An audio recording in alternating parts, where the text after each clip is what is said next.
그리고 때로는 사실 어머님들이 교과서라고 하면 굉장히 쉽고 조금 어색한 영어가 있지 않을까 하는 걱정을 하시거든요. 그런데 사실 우리가 어느 일정 수준이 되기 전까지는 아주 기초 단계의 친구들 같은 경우에는 이런 패턴이 있는 기본적인 패턴이 있는 드릴 연습을 굉장히 많이 해줘야 돼요. 기본적으로는 그 연습을 많이 하고 그 다음에 그게 입에 붙고 잘 들리고 잘 말할 수 있는 그 시점, 그 이후에 더 많은 것들을 해주면 좋은데요. 지금 그거조차 되지 않은 친구들을 붙잡고 너무 어려운 학습이라든지 과잉 학습, 그리고 너무 많은 어휘를 한 번에 외워야 한다든지 이런 학습들은 조금 자제를 해주시는 것이 훨씬 아이에게는 더 도움이 된다라고 생각하시면 됩니다. 그래서 그 기준이 되는 어떤 텍스트가 교과서에 있다라는 걸 이해해 주시면 돼요. 그러니까 어머님들이 영어를 잘 못하셔도 이런 부분들은 잘 해결할 수 있다는 거 말씀드리도록 할게요. 부모와 아이가 함께 성장하는 지니쌤의 즐거운 초등 영어.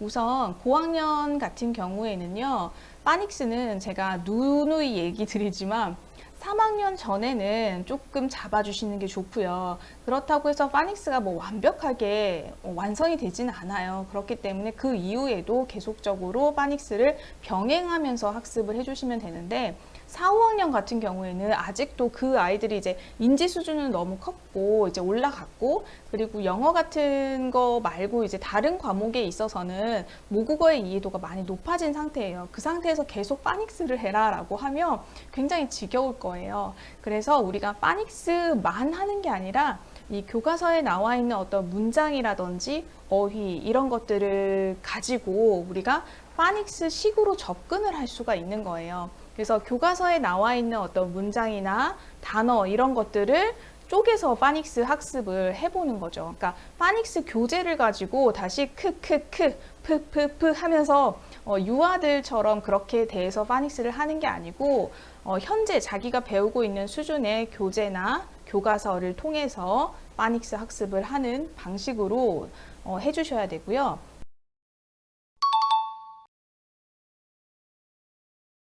이거는 어순 잡는 거는 사실 굉장히 오래 걸리거든요. 그러니까 1형식부터 5형식까지의 문장의 형식을 이해하는 거예요. 문장의 형식을 이해하실 때 어순이 어느 정도 잡혀가는 시기는요. 사실 중학교 이후라고 생각하시면 돼요. 굉장히 어려운 부분이에요. 그래서 어머님이 말씀하시는 이 어순이라는 것이 그냥 주어와 동사 이 두 가지만 놓고 봤을 때의 문제라고 하면은요. 그것도 교과서에 있는 본문 문장이 이제 5학년부터는 많이 나오거든요. 그 문장을 가지고 아주 쉬워요. 그러니까 주어는 항상 사람이나 사물 이런 것들이 보통 나오겠죠. 그리고 그것을 서술해 줄 수 있는 것이 동사라는 거죠. 그 동사가 바로 이어붙여서 나오는데 그 주어와 동사 이 순서가 우리말과는 좀 다르죠. 그래서 그 부분을 알려주시고 주어 동사를 먼저 위치를 잡는 것에 집중을 해주시면은 이후에 문장의 5형식 있죠. 보어가 뒤에 오고 목적어가 뒤에 오고 이런 것들은 사실 굉장히 어려운 부분이에요. 그래서 그건 나중에 순차적으로 해주시면 되고 현재 5학년이라고 하면 교과서 문장에서 팁을 드릴게요. 교과서 문장에서 우리 본문 문장 있잖아요. 거기서 주어와 동사, 주어에는 동그라미, 동사에는 세모 이런 식으로 문장을 한번 찾아보는, 단어를 찾아보는 그런 연습을 해보는 거 좋은 팁이라고 할 수 있고요.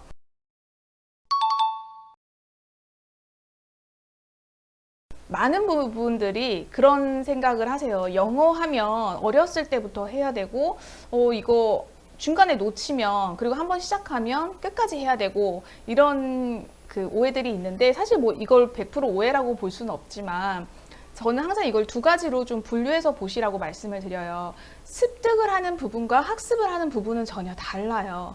그러니까 언어기 때문에 영어는 사실 어렸을 때부터 그렇게 습득을 하면 되게 좋죠. 그래서 그 엄마표 영어라는 것이 사실은 굉장히 정석이고 아주 도움이 되는 방법이에요. 그러니까 그 방법이 나쁘다, 잘못됐다.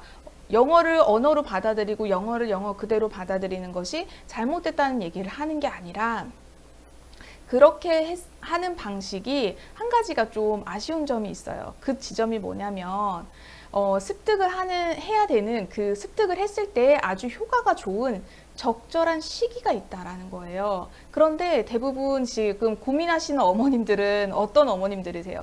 그 시기를 놓치신 어머님들이시잖아요. 그쵸? 습득이 좋은 건 알지만 그 시기를 놓치고 나면 그 다음 대안이 없다는 게 가장 큰 문제예요. 그래서 그 다음 대안을 우리가 가장 쉽게, 손쉽게 생각하는 것이 학원이라는 곳이거든요. 그런데 학원은 사실 한계가 좀 있죠. 왜냐하면 우리 아이 수준에 개별적으로 다 맞춰줄 수 없고요. 그러다 보니 우리 아이는 이미 늦게 시작했는데 학원에 가서 더 큰 좌절을 맛보고 계속해서 영어가 싫어지는 악순환을 반복하게 돼요. 그래서 이거를 끊어주시는 게 되게 중요한데, 끊어주실 때 어머님들이 가장 먼저 생각이 드시는 건 내가 영어를 잘 못하는데 어떻게 하면 좋지라는 생각을 하시거든요. 아까 도반장님이 고민하신 지점이랑 같은 것 같아요. 그런데 그때 가장 최고의 교재는 교과서라는 거예요. 그래서 이 교과서를 가지고 우리가 문제집 풀듯이 문제집을 풀고 영어도 뭐 맞고 채점을 하고 틀렸다 맞았다 이런 거를 연습을 하는 거는 스킬에 불과하고요. 교과서에 나와 있는 이 텍스트, 중요한 텍스트들을 기반으로 해서 이 텍스트가 의미하고 있는 것이 무엇인가를 분석해보고 연습해보는 것이 훨씬 더 도움이 될 때가 많아요. 교과서 문장은 쉬우니까이라고 생각하시지만 막상 아이들한테 교과서 문장 해석해보고 그걸 다시 우리말로 된 것을 보고 다시 영어로 바꿔볼래 라고 하면 생각보다 못해요. 생각보다 못하고, 그리고 아이들이 교과서에 나와 있는 그 단어들도 스펠링을 정확하게 다 못 쓰는 경우들이 허다하다는 거예요. 근데 이런 상태에서 아이들을 학원에 보내서 더 많은 공부, 더 과잉 공부, 아이의 수준보다 더 버거운 공부들을 계속 시킨다라고 하면 사실 악순환의 고리를 끊기는커녕 계속해서 그 방식으로 아이들을 힘들게 할 수가 있습니다. 그러니까 더 빨리 나아간다라고 생각하시지 마시고요. 지금 바로 아이의 현재 적정 수준을 파악하시고 그 다음에 공교육에서 배우는 영어조차도 아이가 소화를 못하고 있다라고 하면 그 부분을 좀 체크하시고 그 다음에 다음 단계로 넘어가셔도 늦은 것이 절대로 아니에요. 네.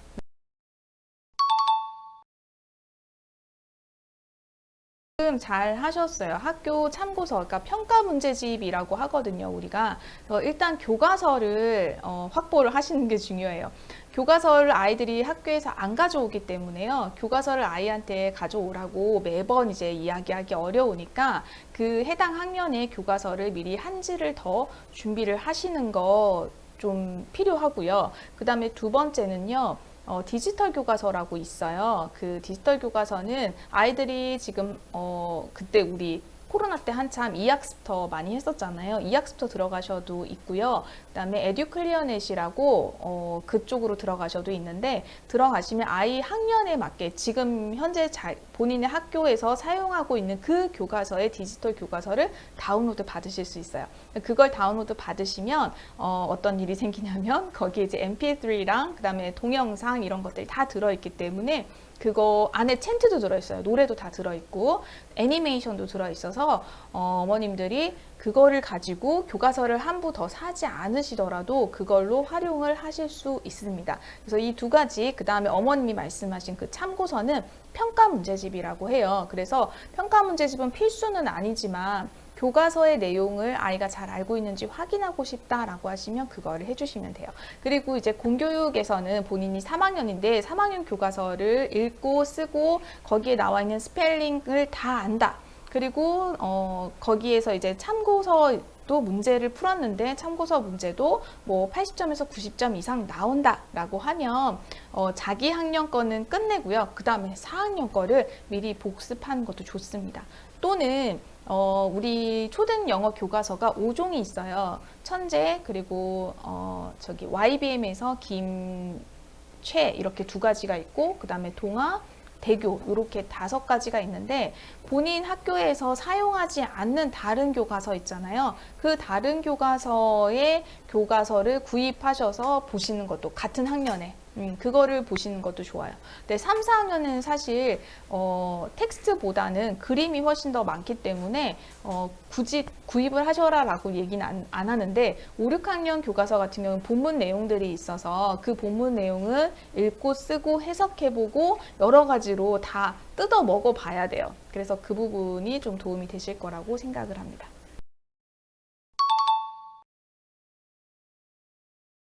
우선 교과서만으로는 영어는 좀 부족하다 이런 생각 많이 하시죠. 근데 일단 제가 드리는 말씀은 5학년이면은 5학년 교과서를 사실 영어는 복습보다는요, 이 아이 수준이 이 5학년 교과서는 자기가 다 이해를 한다라는 전제라면 앞으로 쭉쭉쭉 나가셔도 돼요. 그러니까 그것의 기준을 교과서로 삼아서 나가시면 돼요. 그러니까 5학년 교과서를 다 이해했다라고 보시면 6학년 교과서를 한번 연습해 보시는 거 좋고요. 중학교 교과서 미리 보고 연습해 보는 거 좋아요. 근데 그게 뭐 내신 대비를 위해서 그 문장을 달달달 외우고 그게 아니라 문장의 구조를 보는 거예요. 아, 초등학교 때는 이 정도의 짧은 문장이었는데 중학교에 가면 문장 길이가 좀 길어지는구나. 그런 것들을 보게 되는 거거든요. 그리고 아이들이 이 교과서에서 제가 반드시 하셔야 되는 거는 어휘, 그 해당 학년의 어휘 읽고 쓰고 다 할 줄 알아야 돼요. 스펠링까지 다 할 줄 알아야 되고요. 그리고 그 다음에는 교과서에 나와 있는 문장을 읽고 해석할 수 있어야 됩니다. 읽고 해석할 수 있어야 되고 그 다음 단계로 읽고 해석한 것을 다시 한번 우리말로 쓰여져 있는 거를 영어로 다시 바꿔보는 학습을 할 수 있어야 됩니다. 그리고 그 문장의 구조에서 아까 어순 고민하신 어머님 계셨는데 그 문장에서 주어가 뭐고 동사가 뭐고 이 문장에서 얘가 갖고 있는 품사가 뭐고 역할이 뭔지까지 분석하는 것을 다 했다. 자기 학년에서 여기까지 끝났다 라고 하면 다음 학년으로 넘어가셔도 됩니다.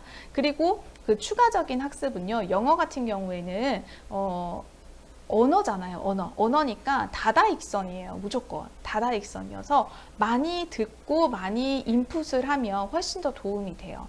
그래서 듣기 말하기는 우리가 또 해결이 안 될 것 같잖아요. 듣기 말하기는 어떤 식으로 하시냐면은 다 패런 형식으로 되어 있거든요. 그러니까 3, 4학년부터 시작해서 회화가 안 된다 라고 하는 친구들은 3학년 교과서부터 시작하세요. 이거 쉬워 보이지만 사실 쉽지 않아요. What is this? It's a ball. What is this? 뭐 it's a pencil. 이게 바로바로 나와야 돼요. 그리고 it's a pencil.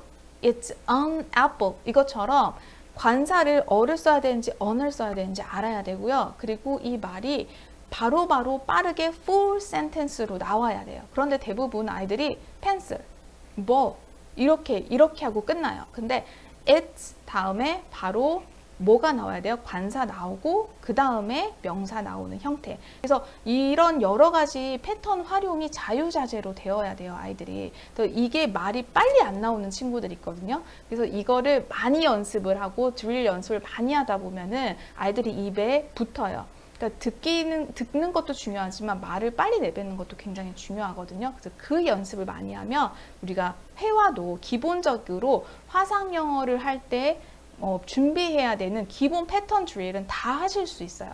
그런데 대부분 이런 준비 없이 그냥 화상 영어 해야 돼요, 말아야 돼요, 이 고민만 하신단 말이에요. 그래서 제가 항상 말씀드리는 게 기본적으로 우리 대화 패턴 익히는 거는 초3 교과서에 부터 쭉 다 나와 있어요. 초3을 시작으로 해서 6학년 거까지 4년치를 다 연습을 하시면은요, 훨씬 나아져요. 그리고 5개, 5종의 교과서들이 다 내용이 비슷하기 때문에 본인 학년의 교과서만 보셔도 되는데, 그러면 3학년, 4학년, 5학년, 6학년이잖아요.